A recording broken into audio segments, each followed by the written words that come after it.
Back in their first Eastern Conference Finals in 25 years, up 14, the Knicks decided to embarrass themselves on national television and have perhaps the greatest collapse in playoff history. Let's talk about it right now on Locked On Knicks.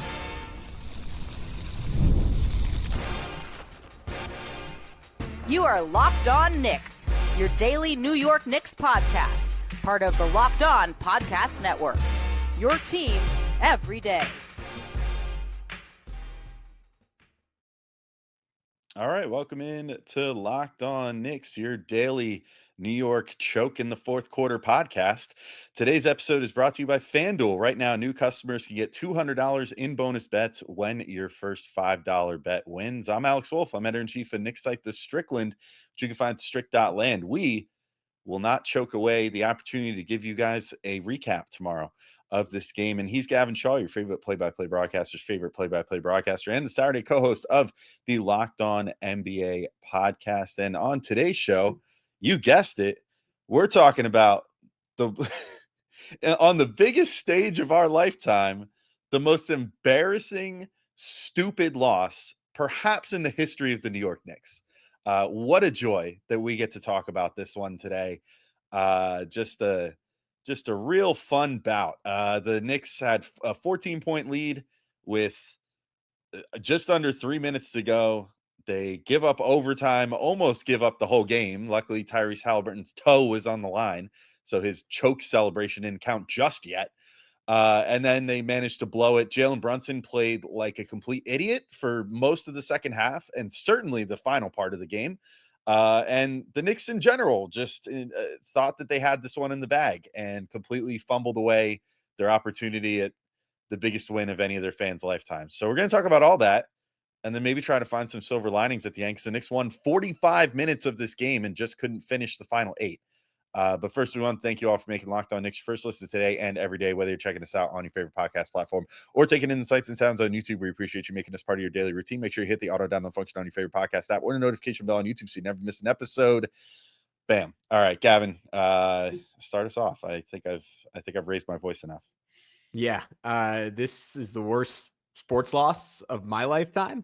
I'll give everyone a little behind the scenes. Alex, you know this. I usually watch the game slightly behind, turn off all social media because I'm taking a few, in this case, 1,000 words of notes that will probably never see the light of day. And you know what, frankly, should not, based on how this game ended. And my girlfriend's telling me like, oh my God. And I think I told her I didn't want spoilers, but she didn't hear me. And she says, oh my God, like, I can't believe it's going to overtime. And at that point they were up by, I think that was when they had the 17-point lead with about 6.5 minutes to go. It might have even been a little bit before that, but they were on that run. And I'm watching it through, Alex, and I'm like, no, she was wrong. She was wrong, because there's no way they could possibly. Must have been the other basketball game on tonight, right? That was the other. Clearly, it's the other. It's the other one. Because there's no way they could blow. Because you know what? Like, typically in those all-time comeback situations, you see a team just start missing shots. And the Knicks were not perfect, and we're going to talk about how they went into prevent offense, which is something we always rue under Thibodeau, where they play scared, and they got freaking burned for it tonight, because you cannot play scared against this Pacers team because they are completely fearless. This is not the first time they've done it. As much as the Knicks have had incredible comebacks this playoffs, the Pacers have had two that are arguably even more improbable, right? They've already come back from whatever 8 down with 30 seconds left. And by the way, before we go any further, this was the most improbable loss, not just in Knicks history, not just the worst playoff loss in Knicks history. This was arguably the worst playoff loss in NBA history. The 14-point lead with 2:45 to go in the fourth quarter. Teams in those situations were previously 994-0 since 1997, according to Josh Dubow of the AP. But no, that was not enough. The Knicks kept making shots, still up by 9 with a minute left, and yet they can't grasp in their heads, Alex, that if you just switch. And it wasn't even their crappy defenders, right? It wasn't Cat. It was Brunson once or twice, but it wasn't all Brunson. It was twice Mikal Bridges. It was multiple times OG Anunoby, who also could not make a free throw, could not catch the ball offensively, could not hit an open shot down the stretch of this game.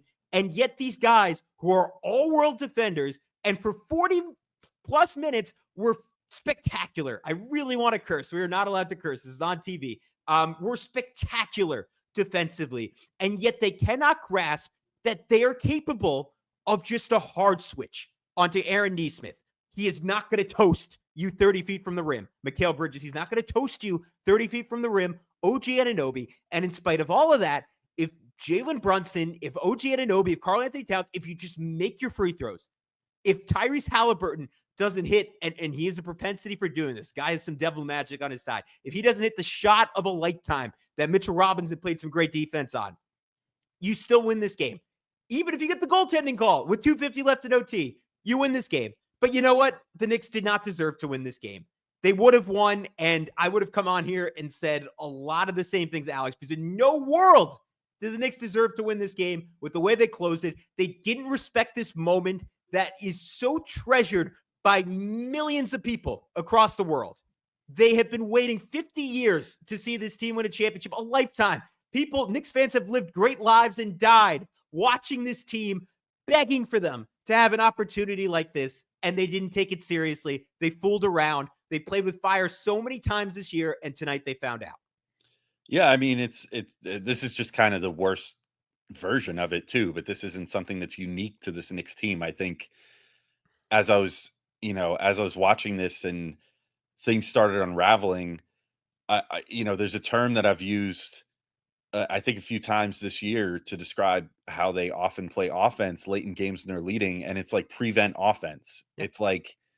It's like a version of a football team trying to kneel out the final 3 minutes of clock. Punting on third down.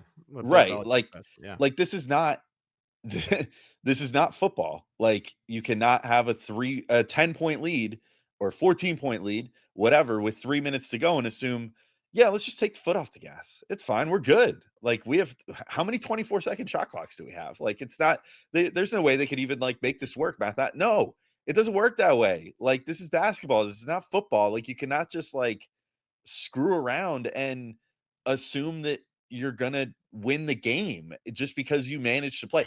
And like to be clear, again, like they destroyed the Pacers for the first 45 minutes of this game. Like it was not close. And it was close early, quick, but the Knicks Jalen really Brunson off the floor, it was a 14-0 run after Jalen Brunson picks up their fifth foul. Yeah. I mean, they sort of threw away a run that on its face is almost as improbable as the 21-0 run that they had in the first game of this playoffs. And that one bailed them out. This one, they shot themselves in the foot. They literally threw that run away down the stretch of this game. And it's just like, I mean, look, the defense sucked. Like I'll let the points that you just made stew a little bit before we get more into it. But some of this guy go on Jalen Brunson too, man. Like we give him all the flowers for all the good things that he does. And, he had 43 points in this game. So it seems weird to be like, oh, Jalen Brunson really kind of screwed the pooch down the stretch of this game. But he did. He was the worst offender of grinding this offense to a halt down the stretch of this game, waving off screens. And I mean, I'm sure that this was at Tibbs's behest, but insisting on not getting into actions until there was like 5 seconds left on the shot clock and it was emergency mode. And then like doing stupid crap, like taking a screen and just like running directly into Miles Turner, like head first and dropping the ball, losing the ball that way, like making stupid passes. Underreported thing before OG Anunoby missed his free throws, Brunson made one of the most stupid, risky passes I think I've ever seen in my life at the end of regulation. Just like throwing like a two-handed bounce pass that went like 20 feet in the air out of pure desperation. And luckily OG happened to grab it. But like, I don't know what the hell he was doing. Like, I don't know what the team was doing. He unfortunately, and I mean, it's funny because Prez and I were just talking about this on the one episode I did with him previewing the series, but like, unfortunately, Knicks fans can't beat the Brunson foul baiter allegations again for a while because he spent the whole last part of this game just being like pissed off that, he wasn't getting calls with Aaron Nesmith on him or whatever, and just like ramming into him like he was like a billy goat or something, like just slamming his shoulder into him play after play and then doing the flail thing. And it's like, dude, I thought we left this behind in like game 2 versus Detroit. Like he did that. He embarrassed himself in that game doing that.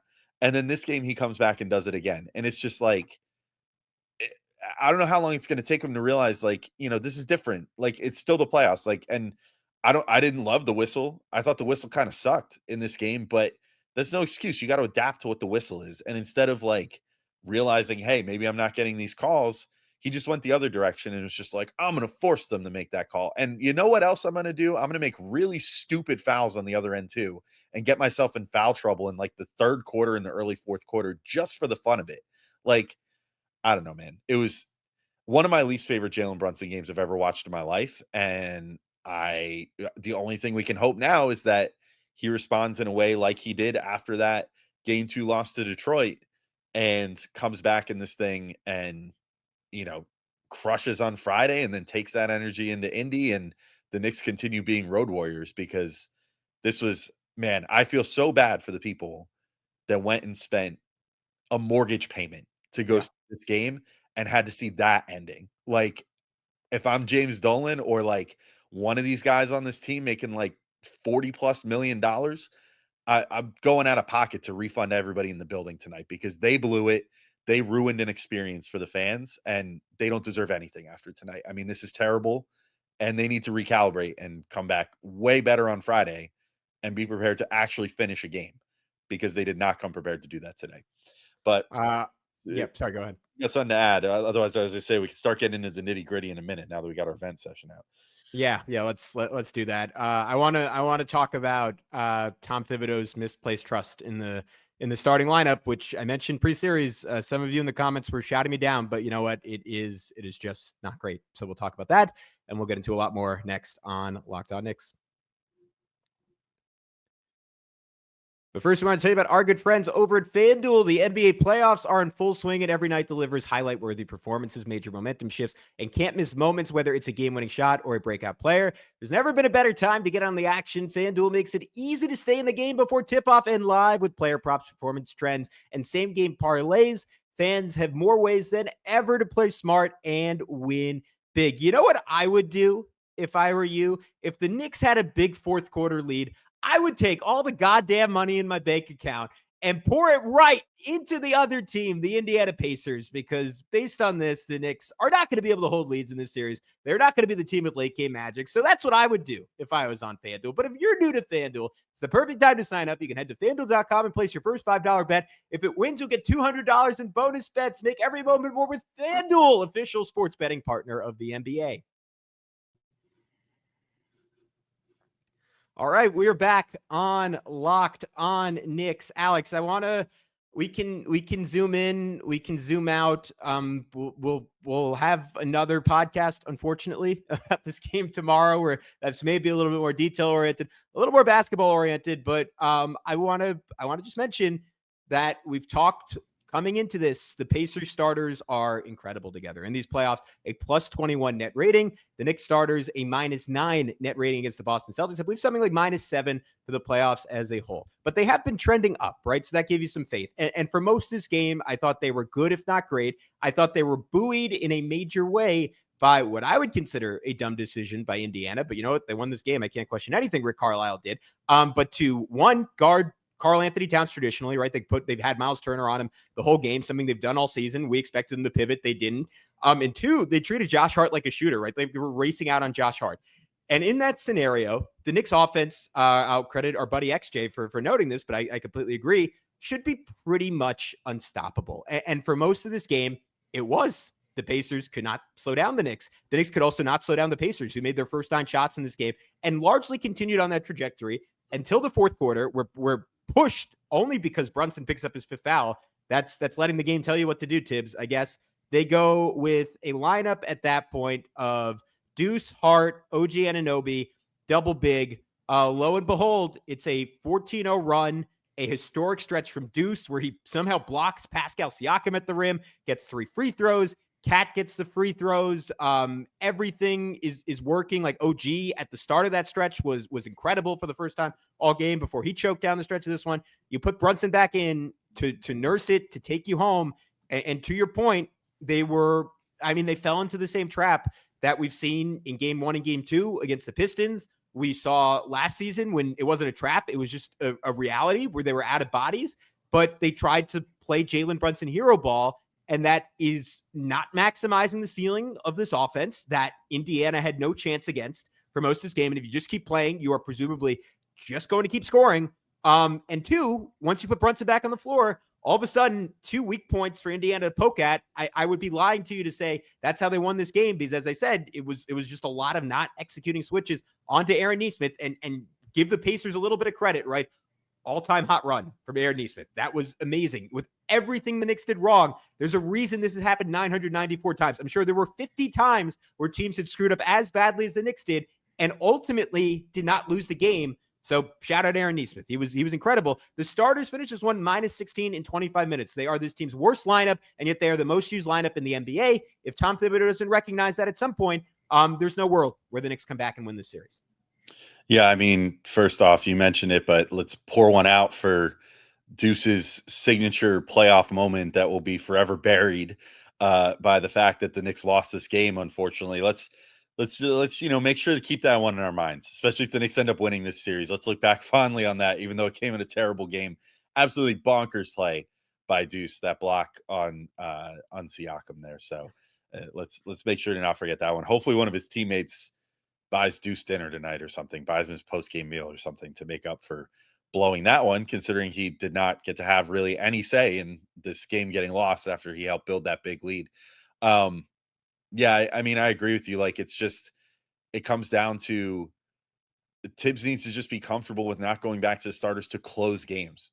And I don't understand why in this game, to go back to the prevent offense, like if your plan is just to dribble the air out of the ball anyway, and just have Brunson, maybe use a screen, maybe not use a screen, try to create something in single coverage.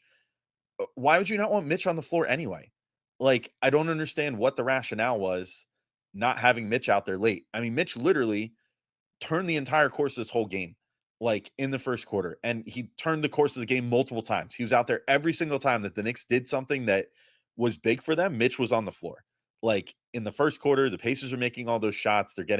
Knicks are back to playing drop, like, and playing it really badly.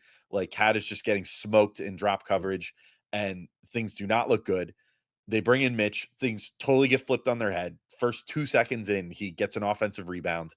He's making like brilliant offensive rebounds, passing back out to shooters, which he's gotten so good at. Like, I often feel like when we talk about Mitch on the show, like regardless of what his stat line is or what he did or whatever, like it's like we're talking about like our favorite kid or something, or like our favorite nephew or whatever. Like, I don't know, but I just don't understand why he's not out there more in closing game scenarios, unless it's like, I've talked about the defensive death lineup that they're able to deploy sometimes, like in a one shot to win it or lose it scenario. Like, they do that sometimes, but like Mitch should have been out there later in this game, especially once like you get the first 1 or 2 Aaron Nesmith threes go in. Call a freaking timeout. Get your defensive minded lineup out there. Leave Brunson out there if you really want. Let them try to hunt that switch on Brunson if you want, but make sure that he's the only weak link on defense, so that then you can have viable defenders out there covering all these guys that are like getting super hot from three. And Mitch would stop the potential rebounding issues, would potentially get a better hand in someone's face. I mean, he did a really good job of defending Halliburton even on the final play when he got the opportunity to, but he had been playing good defense on Halliburton on switches prior to that. Like, Halliburton made one with Mitch closing out on him, and it was like honestly just good shot making by Halliburton. But then Mitch, like, I think got a piece of one later, or if he didn't get a piece of it, he made Halliburton adjust his shot so hard that he airballed the three late in this game before the run happened. And it's like, if you've got a guy that can do that, and you've got a guy that just is every single round of these playoffs has been blowing up things for the opposition, why are you not closing games with him? It doesn't make any sense. And if your stated directive is to just play the most conservative version of your offense possible, why are you not playing with him out there? Because you need those extra opportunities. You need those extra seconds that he generates by getting offensive rebounds if you're unsuccessful with making a shot. And like, Brunson, for the most part, in late game scenarios, loves to go to either the three or the midi anyway. So it's not like having Mitch out there like clogging the paint or whatever is going to cause any issues. It's just Tibbs. I don't totally hate the idea of the idealized starting lineup, because I do think that at certain points in this game, they were clicking and they were shooting well and they were executing well and they can produce. I mean, we saw for the first, third of the season or whatever, they can produce some crazy good offense when they want to. Yeah. And if they're playing at their best, they can do that. But late game down the stretch, if your stated directive is burn clock, don't put that lineup out there because they're not great at communicating with each other. They're not great on defense, and they're prone to making missteps like what they did in this game. Put out your safety blankets, put Deuce out there, put Mitch out there, let the guys that consistently bring it 100% of the time that they're on the floor on defense, go out there and bring it 100% of the time down the stretch because you know that they're not doing things on the offensive end to lose the game for you either.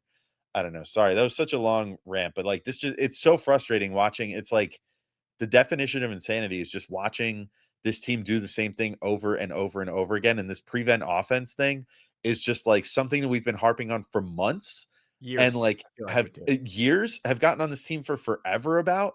And it's just like Tibbs every like 5 games needs this thing to go horribly wrong with this stupid strategy of his to get it into his thick skull that this doesn't work. And I don't understand how he hasn't learned this yet, that like in the modern NBA, a 15-point lead with 3 minutes is nowhere close to safe, and you cannot afford to just like kneel it out. It's just, I'm over it, dude.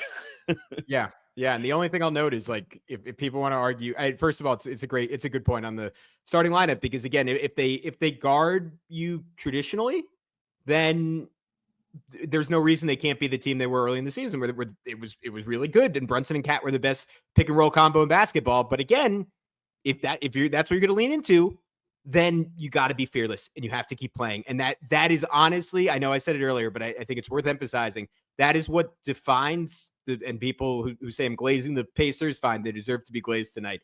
That is what defines this Indiana team and makes them so good, is that whatever the score is, they just keep playing basketball. And it always defines, like, to your analogy, like the great football teams to me, like the ones that just keep playing and go for a 4th down to extend a drive instead of punting it. I'm getting too far in the weeds on this. The only thing I'll note on Mitch is like he failed too. Like, he was great at the end of regulation. Then he comes in overtime, doesn't crash hard enough. Like, he was out of position because Halliburton was wide open. So it's not all on him, but Obi gets that putback jam to make it 134, 133. The one other play we haven't mentioned is Brunson comes back down and like whatever, like I think everything you said about Brunson was completely fair. And I agree with it. And like in previous years in the playoffs, we've seen those late game throwaways against the Pacers. And to me, it is mental fatigue. And I don't know if that's on Jalen or if that's on Tibbs for putting too much on his plate. I think I lean a little more towards the latter, but it's both, obviously.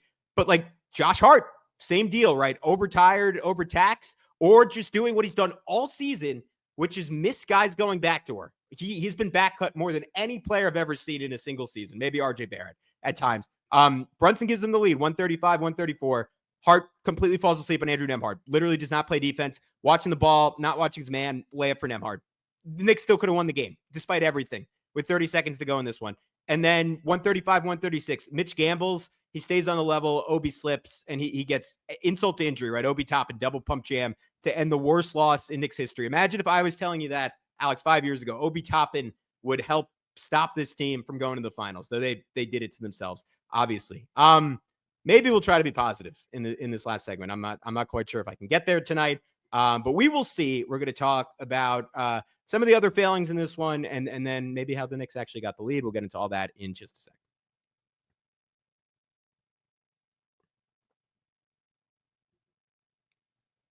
All right, the New York Knicks blow game 1 in all-time embarrassing fashion. I don't know where you want to go next. I have some more stuff on OG, who I thought was just like abysmal down the stretch of this game, and he was the one who like most noticeably choked to me out of anyone on the floor. Though you could say Cat missing the free throws, throw him out there too. What do you want to talk about, man? Yeah, I mean, lots of guys missed free throws. OG missed one too that could have potentially won the game for the Knicks. But yeah, Cat missing those, just inexplicable. I mean, I don't know how much I care to linger on that stuff anymore because I'm like, just whatever. Like, these guys suck. For today, at least, it's just. Yeah. But for OG, I mean, I'll highlight in on our buddy Shax put out a good quick like 2-clip tweet that was like, here's how some switches really screwed the Knicks. And the second one, just absolutely egregious by OG late in this game. I don't know what number Neesmith 3 it was. I don't care to go back and watch it again and count, but just a very basic switch scenario at the level, like right at the point of attack. And just OG starts like dropping for whatever reason. I don't understand what the hell he was doing. Stays back like 8 feet on a guy who has been shooting the lights out all game. At that point was probably already like, I don't know, 5 of 6, 6 of 7, whatever the hell he was at that point. Sags off him real far. And then at the last minute, like trips over his own 2 feet, trying to contest it, falls on the ground. Like, come on, dude. Like, you're so much better than this as a defender. And, I think I've seen mixed reaction to the decision at the end of the game. I'm curious what you think, like, as far as tactics go in terms of the intentional foul on Neesmith or not. Like, I thought he was playing pretty good defense on him. I think maybe you take a chance there and just contest that shot by Neesmith, considering you're OG Anunoby, and that's kind of what you got like a $40 million a year extension for this past offseason. That said, like, I also was kind of like, man, I can't believe Tibbs actually did it. Like, that he actually called the intentional foul there and had Neesmith make free throws, and then gave the Knicks the chance to just make their own free throws and stay up 3, which now we know had OG made both of those and then Halliburton had tried that shot, man, the alternate history where Halliburton hits that shot, thinks it's a 3, does the choke thing, and then realizes that they're down 1 still and they lose. That would have been so cool. But enough fan fictions. I literally made fun of a Pacers fan in our YouTube comments today for writing a great fan fiction about something. So, but yeah, I mean, just a pretty abysmal close for Hoji. You got to hope that he comes back and has a little more fire in his belly in the next game too, because it wasn't just shot making or whatever that doomed him in this one. Like, I thought he was actually doing pretty decent, like didn't shoot super well from 3, but like I thought his mindset was right, trying to attack the smaller defenders to a degree on the Pacers, though I really wish that, like, when he has Nembhard on him, I'm always like almost mixing up Nembhard and Neesmith. It's just it's hard. It's Nembhard. Am I right?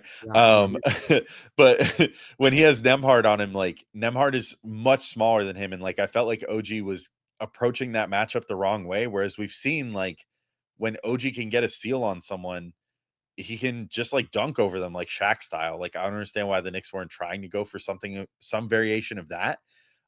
Granted, they did sort of try to set up Brunson, to his credit, made a really great read late in the game and tried to set OG up for a dunk, and OG fumbled that pass too. I mean, I hate to put it all on one player. They all sucked, but it wasn't all on one guy. If you want to pick one person to be the avatar of this loss, unfortunately it's OG Anunoby, because I think it was just like 3 or 4 missteps that you could see from him down the stretch of this game just completely blew it for the Knicks. So he's got to do better in the next game. Yeah, I had a few more plays, and this was he was amazing for most of that 14-0 run. But even in that stretch, he missed like a wide open 3 that would have put them up by 15. The Knicks ended up getting there anyways. Played great low man defense, and then they're up 111-98. Misses a wide open 3, then commits an offensive foul after Mitchell Robinson won a rebound. Mitch just extraordinary on the glass. The Knicks as a team, amazing on the glass. I'm not going to again say a lot of good things in this one, but we'll say that. Siakam ends up scoring on the other end. That cut it to 111-98. A few plays later, he misses just a bunny of a putback. And remember, I was watching this with the context that this goes to overtime. So every miss, I'm like, oh, that would have won the game. That would have won the game. That one was, if people go back and watch it, I wrote down the minute for everything except for that. But it was like halfway down and out, 2 feet away. The Knicks, of course, Cat battles, gets a rebound, out to OG, misses another wide open 3. The bobble at the rim, it was like kind of a hot pass from Brunson. If Brunson is just able to shuffle it there, it's a dunk. But it is just like again, like I mentioned it to you before the pod, but we were both on for the post game when Luka Doncic scored 11 points in 30 seconds, and the Knicks blew like a 1 in 14,000. Like, the sequence of events has to be so perfect and so unbelievable, and something that if it were a movie, you just would say, this is a little too much, guys. This is corny. And it was. And OG, like, again, like hard choked Cat on the missed free throw, though Cat had like one of the nicest reverse layups that I thought, again, without the context, if I hadn't known it, I thought would have won the game for the Knicks. That made it 115-101 with 4:05 to go. Man, I don't know how much longer we want to torture ourselves with this. I can real quick, maybe we both list a couple of positives and any thoughts going into quick turnaround Friday if this team has a chance emotionally to bounce back from this, because that it is a tall task for a team that is used to doing this to other teams. And outside of Game 5 against the Sixers, where they were still up, I just cannot remember a gut punch and anything close to this. And that was in the first round, right? It's not even comparable. Well, here's a positive for our YouTube viewers. My cat has decided to join us. Oh, which, that's nice. Yeah, that's cute, right? Wait, yeah. what's your cat's name for the audience? Oh, I'm not saying it, bro. You know my cat's name, don't you? Your cat's name for everyone at home. I shouldn't say it because it's not named after the guy that you might think it is, but his name is Obi, which is for Obi-Wan Kenobi and not Obi Toppin. But I don't want anyone to think his name is Obi Toppin the cat, because it's not. It's Obi-Wan Cat Nobi to be exact. So don't hate him for his name. He only happens to share it with the guy that broke the Knicks spirit tonight.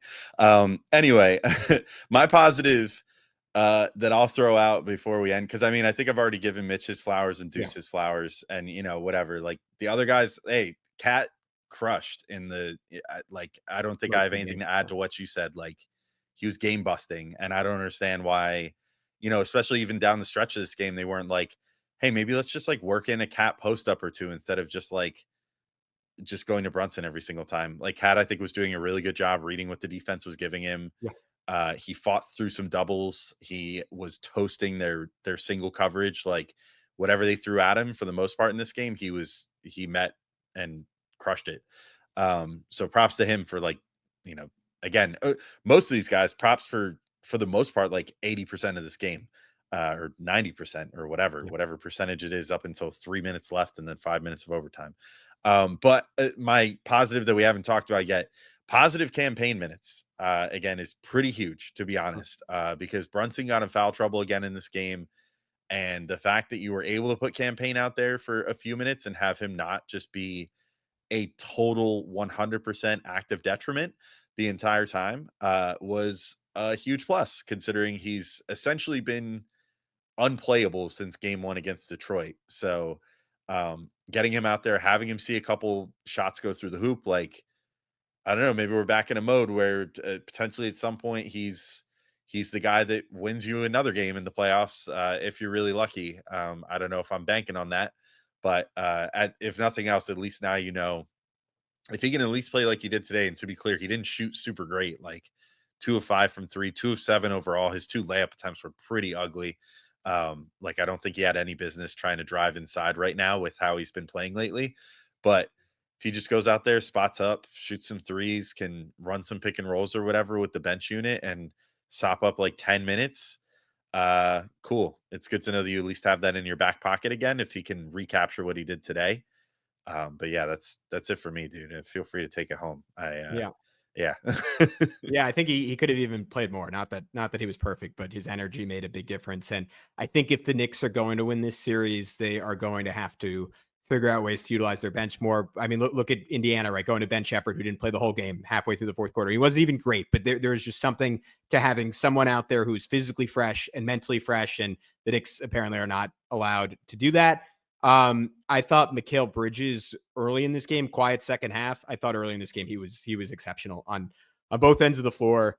If I'm not vomiting tomorrow, maybe I'll do a bonus pot on, or maybe we'll with the great Bailey Liao coming on to I wish he had a better game to come on for, but to do a deep dive on this one and talk about adjustments to game 2. So we'll talk about it a little more there, but his shot making, his tenacity defensively, his energy on the glass, all game changing. To your point, incredible Cat game on offense, rebounding, shot making, driving. I thought Cat's defense was just abysmal for most of this one. Maybe a little better in the second half than the first, but it was pretty bad. All right, that feels like an appropriately somber note to end on. Genuinely, anyone who made it to the end of this podcast, you are a sadist, a masochist, I guess is the better term. You're a masochist, but one I love and appreciate. For Alex Wolfe, I'm Gavin Schall. We'll be back with plenty more content. Hopefully the Knicks find a way to turn this around, because if not, this is just going to go down as a not even a historically bad loss, one that could affect Knicks fans for decades to come, potentially. On that happy note, peace out. We'll talk to you soon.